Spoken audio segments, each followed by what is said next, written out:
जी नमस्कार और स्वागत है आप सभी का अरुणिका स्टडी में। और मैं आशीष पांडे आप सबका स्वागत करता हूं। और आज हम लोग रीट 2022 लेवल 1 एग्जाम के लिए 7वां क्लास करने जा रहे हैं, जिसमें हम लोग उन 10 क्वेश्चंस को करेंगे जो कि बहुत ही अच्छे क्वेश्चंस हैं। और ये क्वेश्चंस ऐसे हैं जैसे रीट एग्जाम में क्वेश्चंस आते हैं। तो हम लोग एक तरह से प्रैक्टिस करने वाले हैं। और टॉपिक जो है वो मिक्स क्वेश्चन का है, मतलब कंटेंट प्लस पेडागोजी। तो आज हम लोगों का एक सप्ताह पूरा हो जाएगा इस सीरीज का। तो चलिए जल्दी से शुरू करते हैं बिना देर किए हुए। तो पहला जो क्वेश्चन है वो आपके पास ये है कि at what stage of cognitive development the child acquires mathematical knowledge using real objects. मतलब संज्ञानात्मक विकास के किस चरण में बच्चा वास्तविक वस्तुओं का उपयोग करके गणितीय ज्ञान प्राप्त करता है। तो आप लोग भी जानते हैं कि सेंसरी मोटर में तो बच्चा इतना छोटा होता है कि बोलने वोलने तक का नहीं जानता है। प्री ऑपरेशनल में बोलना भी सीखता है, तो गणितीय की बात ही हटा दीजिए। और कंक्रीट ऑपरेशनल जो होता है, यहाँ पे बच्चे गणितीयकरण मतलब इनका शुरू हो जाता है, ये सब सीखना शुरू कर देते हैं। और इसी स्टेज में जो होता है रियल ऑब्जेक्ट से वो अ, गणित का ज्ञान प्राप्त करना शुरू कर देते हैं। तो ये ऑप्शन नंबर सी जो है ये इसमें करेक्ट आंसर हो जाएगा। पढ़ते हैं अपने अगले क्वेश्चन की तरफ। और अगला जो क्वेश्चन है वो है कि 40 person consume 200 KG of rice in 30 days. यानी 40 व्यक्ति 30 दिनों में 200 किलो चावल का उपभोग करते हैं। In how many days will 30 person consume 500 KG of rice. मतलब ये है कि 30 व्यक्ति 500 किलो चावल का उपभोग कितने दिनों में करेंगे। तो मैंने एक आपको बताया था फॉर्मूला M1D1H1/W1। जो रोज क्लास कर रहे होंगे उन्हें तो ये बहुत अच्छे से समझ में आ रहा होगा। ठीक, W2। ठीक, तो इसी में हम लोग करके रखेंगे दोनों केस। ये केस 1 है, ठीक है, ये केस 1 है, पहला केस जो दिया है मतलब 40 लोग वाला। और ये केस दूसरा है जिसमें 30 लोग का दिया है वो। तो कितने लोग हैं, एम से मैन 40 लोग हैं। दिन कितना हो रहा है, 30 दिन। और घंटे की बात ही नहीं है तो इसको हटा दीजिए या 1 लिख दीजिए। ठीक है, काम क्या है, 200 किलो खाना, 200 किलो चावल खाना। तो ये 200 किलो चावल खा गया। ठीक, दूसरे में हमें क्या निकालना है, 30 आदमी है, दिन बताना है। ठीक है, और घंटा कुछ नहीं है तो 1 कर दीजिए इसको। और यहाँ पे क्या है, 500 किलो चावल खाना है। ठीक है, तो यहाँ से 30, ये 30 कैंसिल हो गया और ये 5 बार में गया और ये हो जाएगा यहाँ पे 100। तो यहाँ से जो हमारा डी का वैल्यू आया, दिन का जो वैल्यू आया वो आया 100 दिन। मतलब 100 दिन में ये जितना चावल है, ये 500 किलो चावल है, वो 30 लोग खत्म कर देंगे कितने दिन में, 100 दिन में। ठीक है, 100 दिन में खत्म कर देंगे। चलिए बढ़ते हैं अपने अगले क्वेश्चन की तरफ। और जो अगला क्वेश्चन है वो ये है, if the length if the length and breadth of a rectangular plot are increased by 50% and 20% respectively। मतलब एक कोई आयताकार जमीन है, ठीक है, और उसकी लंबाई और चौड़ाई, लंबाई में 50% की वृद्धि कर दी गई और चौड़ाई में 20% की वृद्धि कर दी गई। तो 50% को अगर लिखना होता है तो हम लोग क्या लिखते हैं, 50/100।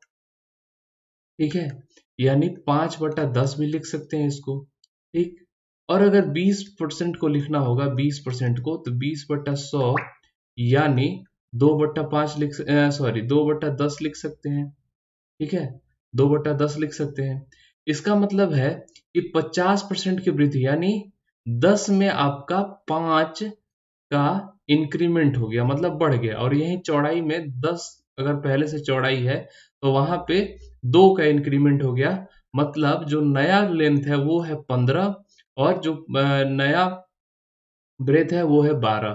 पुराना वाला क्या था लेंथ, पुराना वाला 10 था, ये भी 10 था। ठीक है, तो यहां से हम लोग किए हैं कि इसको 10 अगर मान लेते हैं तो ये नया वाला 15 हो जा रहा है, यहाँ पे 12 हो जा रहा है। ठीक, अब ये बोल रहा है कि इसके क्षेत्रफल में कितनी वृद्धि हुई होगी। तो 15 गुना 12 कर दीजिए तो कितना आ जाएगा, 180 आ जाएगा। और पहले से क्या था, 10 गुना 10 यानी 100। तो इंक्रीज क्या हुआ, 80। 80 का इंक्रीज यहाँ पे हो गया है। तो जो क्षेत्रफल है वो 80 गुना इंक्रीज कर गया है। और यहाँ जो ऑप्शन है वो मुझे देखना पड़ रहा है ये क्या दे दिया है ऑप्शन, ठीक है। तो इसमें हम लोग ये कर सकते हैं, जैसे जो नया एरिया है, न्यू एरिया, न्यू एरिया जो है वो क्या आया है 180, और जो ओल्ड एरिया है, ओल्ड एरिया है, ठीक है, ये क्या है 100। तो यहाँ से डिवाइड कर दीजिए इसको, तो ये हो जाएगा 9 और ये हो जाएगा 5, यानी 9/5। तो ऑप्शन बी जो आपका है वो सही आंसर इसमें हो जाएगा, ठीक है।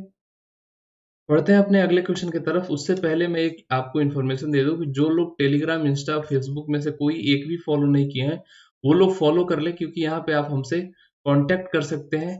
आपको सारा मतलब वीडियो लिंक्स, नोट्स वगैरह यहीं पे मिल जाते हैं। साथ ही जो लोग चैनल पे नए होंगे चैनल को सब्सक्राइब कर लेंगे, वीडियो को लाइक और शेयर सभी लोग करेंगे, लाइक और शेयर सभी लोग करेंगे। और कुछ आपको दिक्कत हो रही हो तो आप लोग कमेंट भी कर सकते हैं।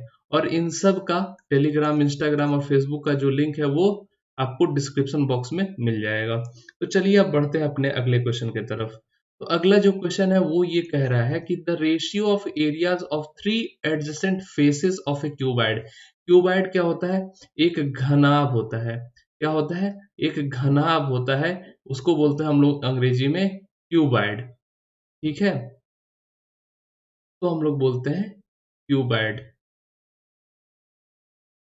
ये मैं कोशिश कर रहा हूँ बनाने का, अगर बन गया तो अच्छी बात है, नहीं बना तो भी अच्छी बात है। आप लोग इस चीज को समझ लीजिएगा। ठीक ठाक बन गया है, तो ये क्यूबाइड हो गया। इसमें क्या बोल रहा है कि एडजेसेंट फेस का मतलब, तो जैसे ये ऊपर वाले, जैसे ये एडजेसेंट फेस हो रहा है यहाँ से यहाँ तक का, तो इसका एडजेसेंट फेस क्या क्या हो सकता है? ये हो सकता है, या ये हो सकता है, या इन दोनों को हटा के इनके अपोजिट वाले ये वाले हो सकते हैं, या ये वाले हो सकते हैं, ठीक है। तो इस तरीके से तो जो एडजेसेंट फेस जो है, 3 एडजेसेंट फेस, उसके जो एरियाज हैं वो इसे दिया हुआ है। तो समझ लीजिए कि एक लेंथ ब्रेथ हो जाएगा, एक ब्रेथ एंड हाइट का एरिया हो जाएगा, और एक लेंथ और हाइट का हो जाएगा। क्योंकि यहाँ देखिए ये लेंथ है, ये ब्रेथ है, तो ये हाइट है। तो एक लेंथ और हाइट पीछे वाला जो हो गया ये, और ऊपर वाला लेंथ ब्रेथ का हो गया, और इधर साइड वाला ब्रेथ और हाइट का हो जाएगा। तो ये दिया है 7, 10 और 14, ठीक है। इस तरीके से दिया हुआ है। अगर हम इन तीनों को गुना कर दें तो क्या आएगा? एल बी एच का होल स्क्वायर आ जाएगा, क्योंकि सब देखिए दो दो बार है, ठीक है, सब दो दो बार है। और इन तीनों का गुना करें तो इसमें क्या हो जाएगा? तो 14 और 7 क्या होता है? 98। और ये तो एल बी एच जो है ये भी दिया हुआ है इसमें। अगर इसको हम लोग सब में x कर दीजिए, अच्छे के लिए x कर दीजिए, तो ये x क्यूब हो जाएगा, ठीक है, x क्यूब हो जाएगा। और एल बी एच यहाँ पे आपको दिया हुआ है, एल बी एच यहाँ दिया हुआ है कितना? तो 350 सेंटीमीटर स्क्वायर है, ठीक है, 350 सेंटीमीटर स्क्वायर है। तो ये 350 सेंटीमीटर स्क्वायर है। अब इसको यहाँ पे हम लोग रख देंगे, इसको हम लोग यहाँ पे रख देंगे, ठीक है। अब इसको हम लोग रखेंगे तो सोचिए कि अब क्या होगा। अब क्या होगा अगर इसमें हम लोग रख दिए, तो रखेंगे तो ये हो जाएगा 350 गुना 350 बटा 980 बराबर एक्स क्यूब, ठीक।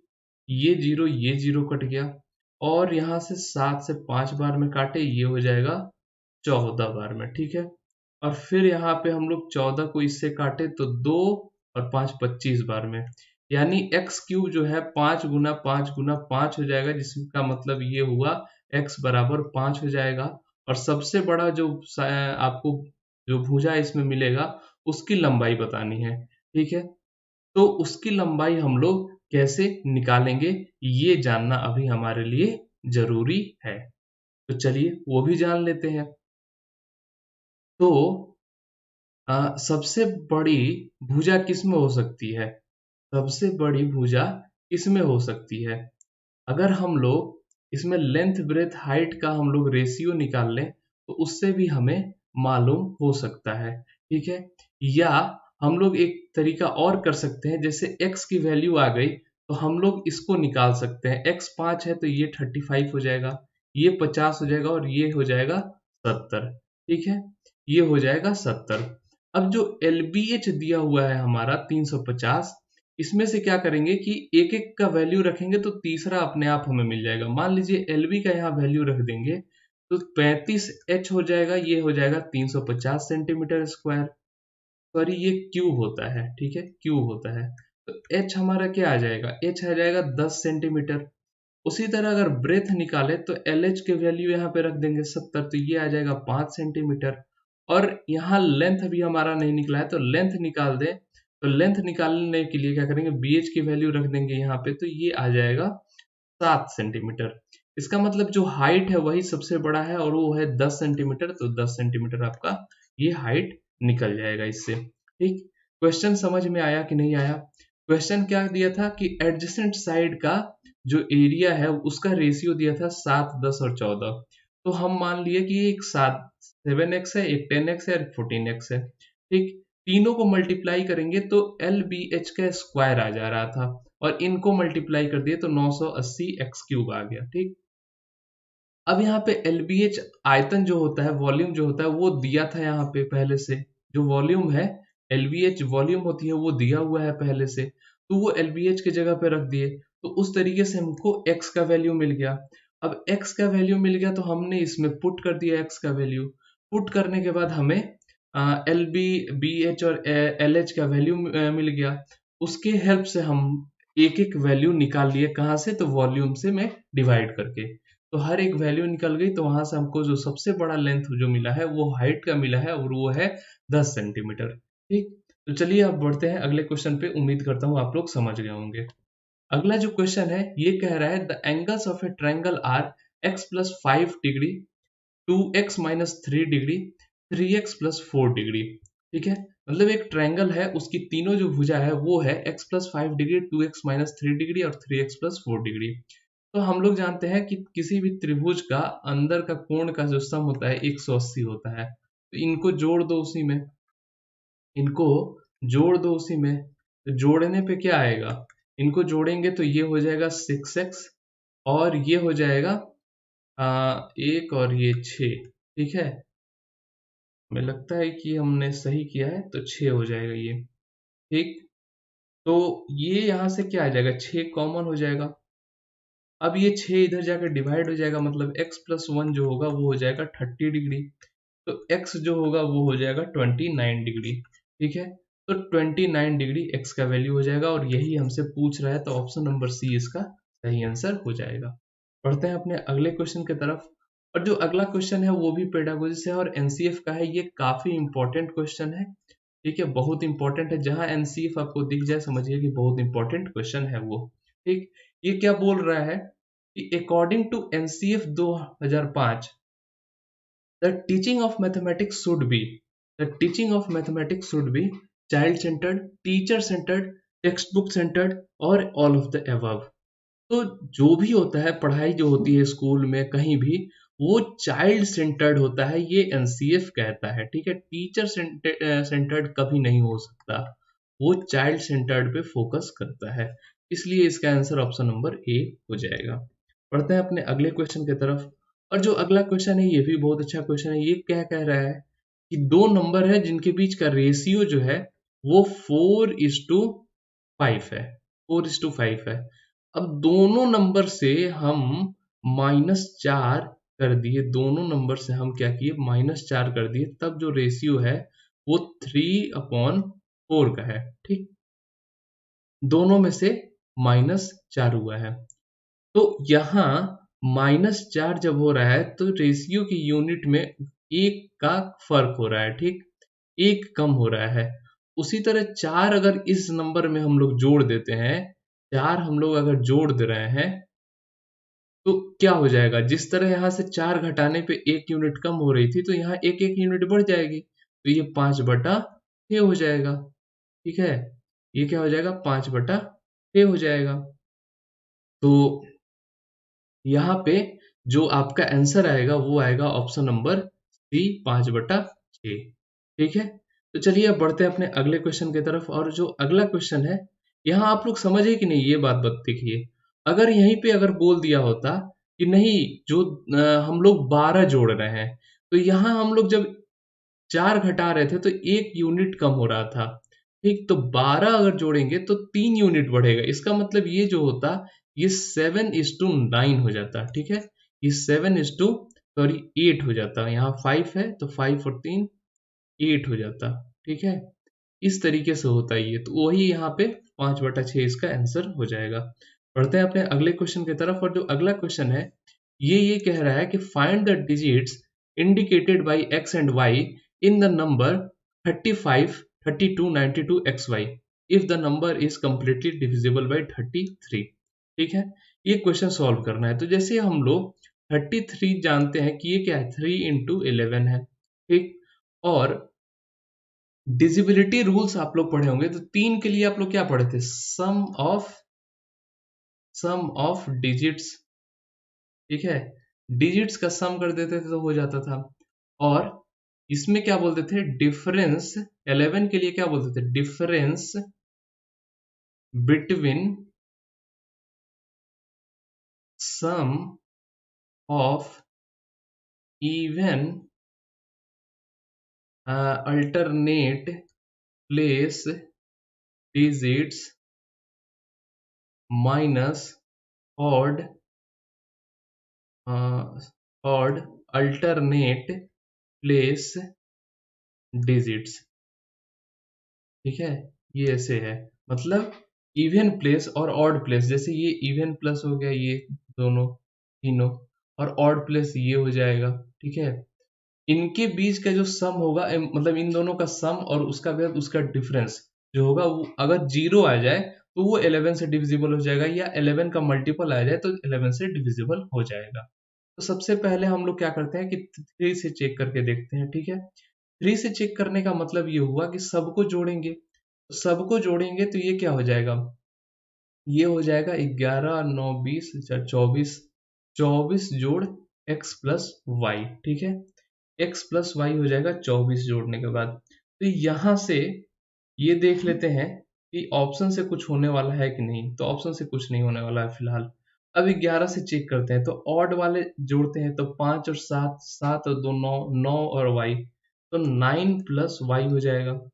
और इधर देखें, ये ऑड वाले जगह पर तो 3 3 6, 6 और 9 15, 15 और जोड़ x, तो ये हो जाएगा 15 जोड़ x। ठीक है, तो ये यहाँ पे आ गया। अब हमें बताना है कि ये 11 से डिविजिबल होगा। तो इसके लिए क्या करते हैं कि इसमें सब्सट्रैक्ट करते हैं। तो जैसे मान लीजिए 15 plus x minus 9 plus, sorry यहाँ भी माइनस हो जाएगा। ठीक है, ये तो या तो 0 हो जाए या 11 का मल्टीपल हो जाए। तो ये 15 में से 9 गया तो ये बचा 6 प्लस एक्स माइनस वाई बराबर। अब बराबर में क्या लिखें, 0 हो सकता है और 11 n हो सकता है। ठीक है, तो ऐसा कर सकते हैं हम लोग कि ऑप्शन से यहाँ पे मिला सकते हैं। ऑप्शन से यहाँ पे हम लोग मिला सकते हैं। तो कैसे मिलाएंगे ऑप्शन से, तो ऑप्शन से आपको जब मिलाना होगा, तो जैसे ऑप्शन नंबर बी देखिए, बी में देखिए अगर x को 0 रख दे और y को -6 रख दे तो ये 0 हो जाएगा। ठीक है, तो यहाँ पे जो आंसर होगा ऑप्शन नंबर बी होगा। कुछ क्वेश्चंस में ऑप्शन से चलना पड़ता है। ठीक है, और कुछ क्वेश्चन में आराम से आप मतलब जैसे मन वैसे कर लीजिए। ये सब क्वेश्चन जो है ये ऑप्शन से भी हो जाते हैं और डायरेक्ट भी होते हैं, लेकिन डायरेक्ट होने के लिए थोड़ा अच्छा कंडीशन दिया रहता है। तो चलिए, यहाँ तक आप लोग समझ गए होंगे। अब बढ़ते हैं हम लोग आगे। अगला जो क्वेश्चन है ये कह रहा है कि the multiplication of the age of Raju 5 years ago and after 9 years is 15। ठीक है, तो what is the present age of Raju। तो यहाँ पे क्या है कि अगर ऑप्शन से हम लोग चले तो बहुत जल्दी सॉल्व होगा। जैसे 6 साल का लड़का है। ठीक है, 6 साल में से 5 साल उसका घटा दीजिए, 5 साल घटा दीजिए, क्योंकि multiplication of the age of Rajiv है। हाँ, 5 साल घटा दीजिए, इसमें से 5 साल पहले का एज पूछ रहा है तो 1 साल हो जाएगा। और फिर इसमें 9 जोड़ दीजिए तो ये क्या हो जाएगा, 15 हो जाएगा। यानी दोनों को जब मल्टीप्लाई करेंगे तो हमारा आएगा 15। ठीक, तो हमारा जो आंसर होगा इसमें आंसर होना चाहिए 6। ठीक है, इसमें होना चाहिए आंसर 6 साल। ठीक, अब जो है, अब अगला जो क्वेश्चन है वो ये कह रहा है the main M of maths teaching in school is, मतलब स्कूल में मैथ्स पढ़ाने के लिए क्या मुख्य उद्देश्य है। सबसे मुख्य उद्देश्य ये है कि गणितीयकरण करना, मैथमेटाइजेशन करना। किसका? तो थॉट प्रोसेस का। किसके? तो चिल्ड्रन के। तो ऑप्शन नंबर ए इसमें आंसर हो जाएगा। और ये था हमारा आज का 10 क्वेश्चन। उम्मीद करता हूँ आपको बहुत अच्छा लगा होगा ये सेशन, और काफी आप लोग भी इंजॉय किए होंगे। तो चलिए अब मिलेंगे आपसे अगले वीडियो में। तब तक के लिए tata bye bye and thank you. जय हिंद।